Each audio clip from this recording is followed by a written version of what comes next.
سچ بولنا صرف ایک اچھی عادت نہیں بلکہ ایک عظیم عبادت، ایمان کی علامت، جنت کا راستہ اور اللہ تعالیٰ کی رضا حاصل کرنے کا بہترین ذریعہ ہے۔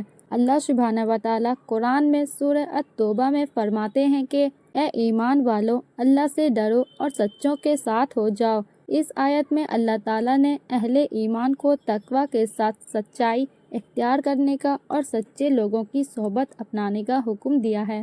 اسی طرح اللہ تعالیٰ قرآن میں سورہ المائدہ میں فرماتے ہیں کہ یہ وہ دن ہے کہ سچوں کو ان کا سچ نفع دے گا، یعنی قیامت کے دن دنیاوی مال، دولت، طاقت یا شہرت کام نہیں آئے گی، بلکہ انسان کا سچائی اور اعمال کام آئے گی۔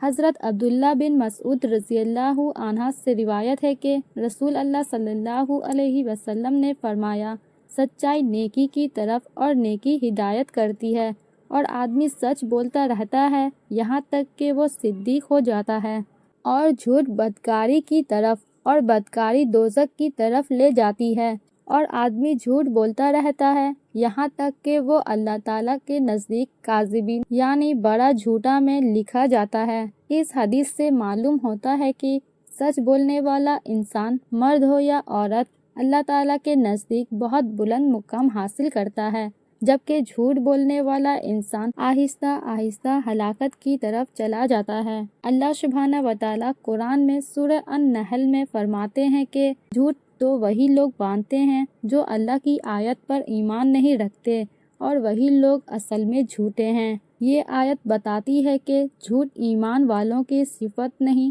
بلکہ ایمان سے دور ہونے والے لوگوں کی نشانی ہے۔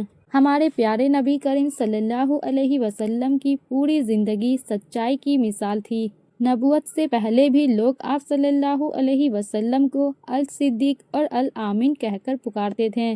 دشمن بھی آپ صلی اللہ علیہ وسلم کی سچائی کا انکار نہیں کر سکتے تھے۔ یہی کردار اسلام کی سب سے بڑی پہچان، اور اللہ تعالیٰ نے آپ صلی اللہ علیہ وسلم کو تمام انسانوں کے لیے بہترین مثال بنائے۔ سچ بولنے کی فضیلت: پہلا، سچ بولنے سے اللہ تعالیٰ کی رضا حاصل ہوتی ہے۔ دوسرا، لوگوں پر اعتماد اور عزت ہوتی ہے۔ تیسرا، دل کو سکون اور اطمینان حاصل ہوتی ہے۔ چوتھا، دعا کے قبول ہونے کے اسباب اور رزق میں برکت ہوتی ہے۔ پانچواں، معاشرے میں امن، محبت اور اعتماد قائم ہوتا ہے۔ چھٹا، آخرت میں جنت۔ اس کے برعکس جھوٹ کے نقصان یہ ہیں کہ پہلا، اللہ تعالیٰ کی ناراضگی کا سبب بنتا ہے۔ دوسرا، لوگوں پر اعتماد ختم ہو جاتا ہے، یعنی جھوٹ بولنا اعتماد ختم کر دیتا ہے۔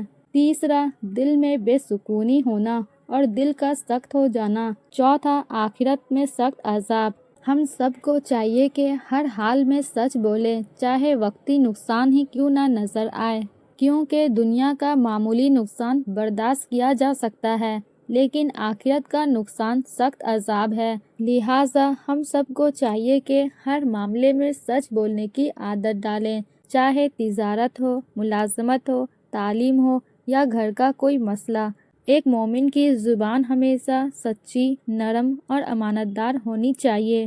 اللہ تعالیٰ ہم سب کو ہمیشہ سچ بولنے، سچ پر قائم رہنے اور سچے لوگوں کی صحبت نصیب فرمائے، اور ہم سب کے دلوں کو نفاق، جھوٹ اور ہر برائی سے پاک رکھے، اور قیامت کے دن ہم سب کو صدیقین، شہداء اور صالحین کے ساتھ اٹھائے۔ آمین۔